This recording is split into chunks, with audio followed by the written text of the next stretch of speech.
ma'am, baka may ano po bang mga advice na mabigay niyo? Incoming fourth year po ako, BE Ed. Hi teachers, hi future OPTs, kumusta, kumusta?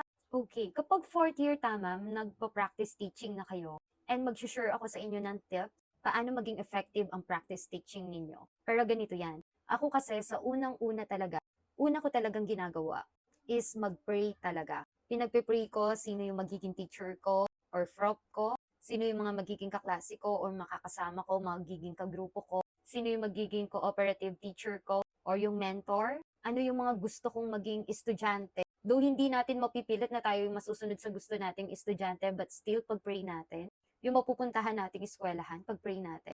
Lahat ng elements, pag-pray natin. Ako ganon. And yung pangalawa, be kind and humble. Alam mo, malayo ang mararating mo kapag mabait ka at mapagkumbaba ka. Napakalawak kasi ng pagiging mabait at pagiging humble. Bilang tayo yung pupunta sa ibang eskwelahan, kailangan mabait tayo, sumusunod tayo, and tatanggalin natin yung pride natin na akala mo kung sino tayo, bakit niya kaya ako inuutusan? Natural yun. Ganun po talaga. Kasi para sa atin yun, kaya nga tinawag na practice teaching, tinitrain na tayo doon. Kailangan open-minded tayo. Basta magigets nyo rin anong ibig sabihin dito sa be kind and be humble. I mean, alam ko gets nyo na to. And third is stay calm and confident. Kalma lang, huwag natataranta, relax lang. Time management, para relax at kalmado lang. And be confident. Magkaroon ka ng tiwala sa sarili mo. Kasi kapag nakikita nila sa'yo na natataranta ka, wala kang tiwala sa sarili mo, hindi ka nila paniniwalaan at hindi ka nila pakikinggan. Doon muna tayo sa character natin. Kasi minsan nakala natin hindi yun yung mahalaga. Pero yun yung mahalaga.